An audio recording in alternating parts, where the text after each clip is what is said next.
Juniors, welcome back to the channel. तो आज हम लोग पढ़ने वाले हैं from the diary of Anne Frank. ये क्लास 10th का एक चैप्टर है। तो इसमें मेन हमें एनी फ्रैंक, यही इसकी ऑथर राइटर हैं। और इन्होंने एक डायरी, बहुत यंग एज में इनकी डेथ हो गई थी, तो इन्होंने एक डायरी लिखी थी। इनकी वो पर्सनल डायरी थी, बट आफ्टर हर डेथ उनके फादर ने क्या की, इसे पब्लिश करा दिया। तो ये पब्लिश किस नेम से हुई? The diary of a young girl.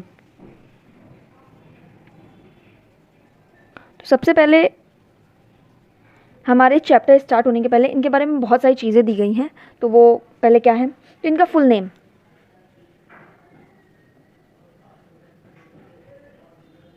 वैसे इन्हें नॉर्मल पूरी बुक में एन फ्रैंक बोला गया, लेकिन फुल नेम उनका ये है। इनका बर्थ डेट तो 12 जून 1929 को इनका बर्थ हुआ, और डेथ फरवरी या मार्च, कंफर्म नहीं है।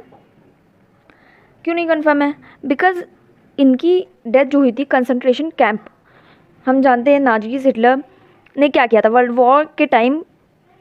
बहुत सारे जो ये एक जूइश गर्ल थी, तो जूइश फैमिलीज़ को क्या करते थे, कंसंट्रेशन कैंप में एक बहुत बंद जगह में बंद कर देते थे, और वहाँ पे मैक्सिमम लोगों की डेथ हो जाती थी, बहुत ज़्यादा लोग इसमें डेथ। तो उसके अंदर क्लियर नहीं है कि उनकी डेथ फरवरी में हुई या मार्च में हुई है, तो इसलिए हमें ऐसे ही दिया गया है। सबसे पहले वो कहाँ रहती थी?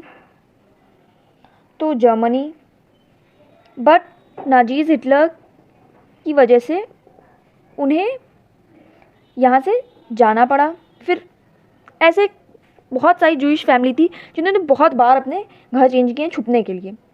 तो उन्हें छुपने के लिए वो कहाँ गई? तो नीदरलैंड में एम्स्टर्डम।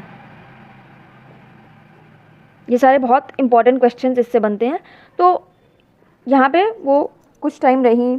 यहाँ पे अब उनके फादर का क्या नेम था? तो ओटो फ्रैंक। मदर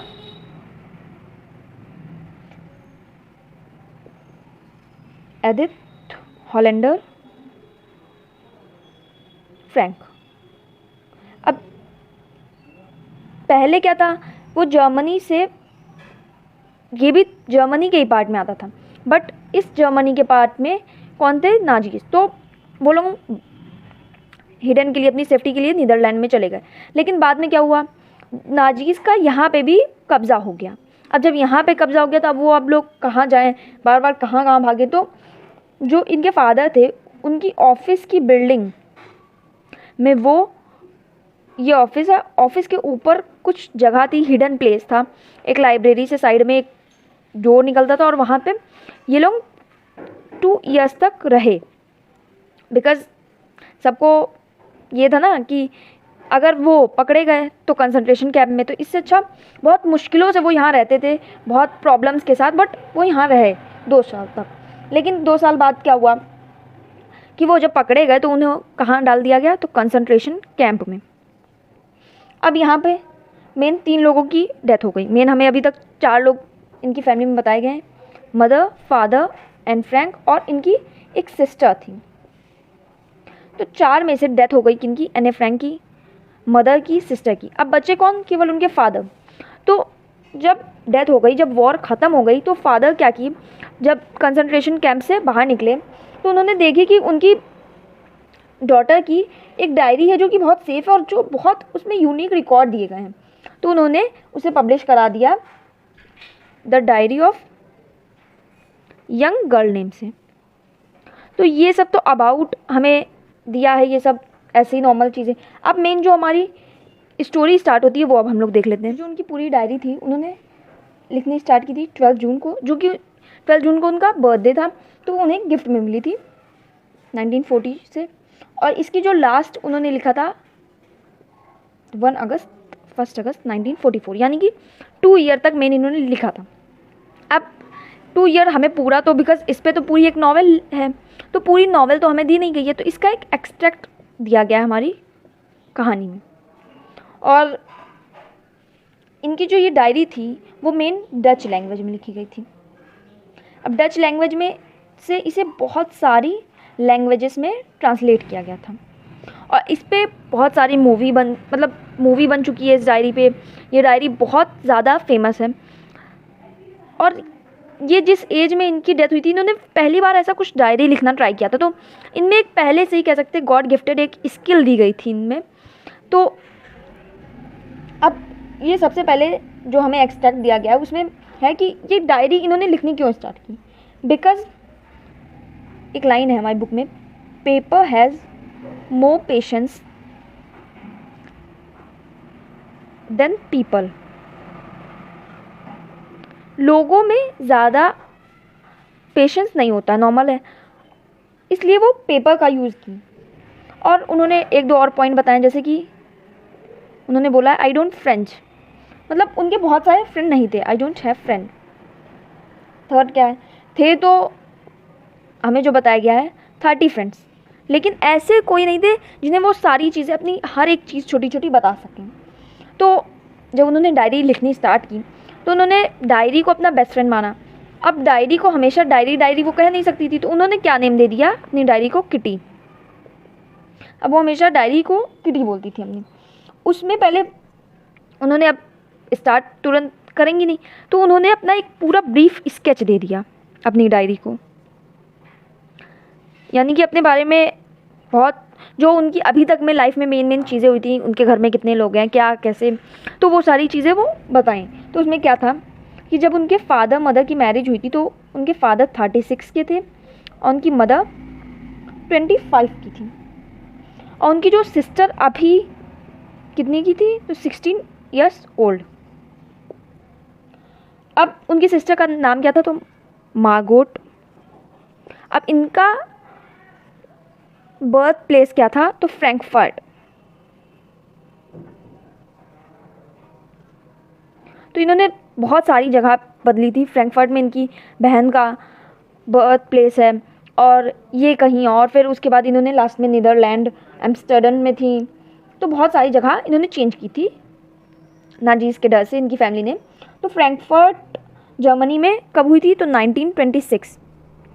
और 1926 और जो एनी फ्रैंक है उनका हुआ था 1929। तो इनकी बहन इनसे 3 इयर्स बड़ी थी। अब वो एक चीज़ और बताती हैं कि 1941 में समर के टाइम उनकी जो ग्रैंडमा थी उनकी थोड़ी सी ज़्यादा तबीयत बिगड़ गई थी, तो उनका ऑपरेशन हुआ था। अब ऑपरेशन होने की वजह से, बिकॉज 1941 समर में, और इनका बर्थडे कब था, तो जून, वो भी समर, तो इसलिए उनका बर्थडे बहुत अच्छे से सेलिब्रेट नहीं किया गया था। और उसके नेक्स्ट ईयर इन्हें डायरी मिली थी 12 जून को, तो बर्थडे सेलिब्रेशन नहीं हो पाया था बहुत सही से। फिर उन जनवरी 1942 में उनकी ग्रैंडमा की डेथ हो गई। अब जब अगेन 12 जून 1942 को जब उनका बर्थडे आया, तो इस बार तो कुछ सेलिब्रेट किया गया, बट उन्होंने किसी को बताया नहीं, लेकिन वो अपनी ग्रैंडमा को बहुत ज़्यादा मिस करती थी। तो अपने बर्थडे के दिन उन्होंने एक स्पेशल कैंडल अपनी ग्रैंडमा के लिए उस दिन जलाई थी। अब वो 20 जून को लिखती हैं अपनी डायरी में कि 20 जून 1942, उन्हें डायरी कब मिली, 12 जून को। अब 20 जून कैसे हो गया, तो इतना ब्रीफ स्केच एक ही दिन में तो वो पूरा लिखती नहीं, तो उन्होंने 20 जून को उन्होंने लिखा कि अब पहले 5 लोग थे फैमिली में, उनकी ग्रैंडमा भी थी, अब वो क्या बचे हैं, केवल 4 लोग बचे थे, 4 ऑफ अस। तो अब मेन हमारा इस चैप्टर का सेकंड पार्ट स्टार्ट होता है, जहाँ पे उन्होंने अपने क्लासरूम के बारे में बताया। तो देख लेते हैं अब हम लोग। पार्ट में उन्होंने अपने क्लास के बारे में बताया कि क्लास में उनके बहुत ज़्यादा शोर होता था, मतलब बहुत ज़्यादा। उन्होंने बताया कि उनके क्लास में बहुत डमीज़ लोग थे, बहुत बुद्धू से बच्चे थे, तो वो हमेशा कुछ ना कुछ किसी बात पे डिस्कशन। तो इस बार उनका डिस्कशन था कि प्रमोट, यानी कि कौन कौन फेल किया जाएगा, कौन कौन पास किया जाएगा। बिकॉज, और वो कहती हैं कि मेरा तो बस मैथ्स में प्रॉब्लम है और बाकी तो मैं बहुत इजी से, बिकॉज बहुत सारी गर्ल्स होती हैं जिनको मैथ्स से बहुत ज़्यादा फियर होता है, तो उन्हें केवल मैथ्स में डर था कि वो मैथ्स में फेल हो सकती हैं, और बाकी उनका सब अच्छा था। अब वो अपने टीचर्स के बारे में बताती हैं, तो उनके टीचर्स में 7 मैन थे एंड 2 वुमेन थे, और सारे टीचर्स को वो बहुत अच्छे से रिस्पेक्ट देती थी, सारे टीचर उन्हें बहुत अच्छे से रिस्पेक्ट देते थे। बट एक टीचर मैथ्स के जो थे, मिस्टर कैसिंग, उनके मैथ्स टीचर, क्योंकि उन्हें मैथ्स पसंद नहीं थी तो पूरे क्लास में वो क्या करती थी, बातें करती रहती थी। तो उनके टीचर बिकॉज बहुत इरिटेट हो चुके थे उनके टीचर, वो हमेशा बात स्टार्ट, टीचर पढ़ा रहे हैं वो उस पर फोकस ही नहीं करती थी। तो उन्होंने क्या किया, एक बार उनको एक एक्स्ट्रा होमवर्क दिया, किस पे ऐसे लिखने को, तो अ चैटर बॉक्स। ये बहुत एक अलग सा टॉपिक था, तो उनको बहुत अलग सा टॉपिक मिल गया बिकॉज उनके टीचर ने उन्हें एक लेसन देने के लिए किया था कि ये लिख पाएगी नहीं, फिर अब ये ज़्यादा नहीं बोलेगी। लेकिन उन्होंने क्या किया, 3 पेज का बहुत बढ़िया सा ऐसे, और किस पे, आर्ग्यूमेंट्स पे लिख दिया, बहुत बढ़िया सा 3 पेज। इसके नॉर्मल 1 पेज लिखने बहुत बड़ी चीज़ हो जाएगी, तो उन्होंने 3 पेज अच्छे से लिख दिया। तो यहाँ पे हमें किस चीज़ के बारे में बताया गया, उनकी स्किल के बारे में, कि बहुत अच्छे से उनकी राइटिंग स्किल बहुत अच्छी थी। फिर उन्होंने क्लास में जाके ये सुनाया और सब बहुत, कुछ टीचर बोल ही नहीं पाए बिकॉज उन्होंने इतना अच्छा लिख दिया था इस पर। फिर सेकेंड डे फिर वो बात करने लगी, तो अब सेकेंड टॉपिक उन्हें क्या दे दिए, एन इनकरेजेबल चैटर बॉक्स। इनकरेजेबल मतलब यहाँ पे बहुत बिल्कुल सुधरने वाला नहीं, चैटर बॉक्स यानी कि बहुत बातूनी। तो फिर उन्होंने क्या किया, फिर उन्होंने लिख के और ले गई, सबको सुना दिया पूरे क्लास में। थर्ड बार अगेन टीचर ने भी एक नया पॉइंट दे दिया, क्या, quack quack quack said mysterious chatter box. अब क्वैक क्वैक कौन करता है, तो डक करते हैं। तो अब एने फ्रैंक ने भी सोच लिया उन्होंने कि अब वो टीचर को भी एक लेसन दे के रहेंगी। तो अब उन्होंने क्या किया, मिला था ऐसे, उन्होंने क्या लिखा, एक पोयम। उन्होंने थोड़ी सी अपनी फ्रेंड की हेल्प ली बट लिखा खुद ही मेन।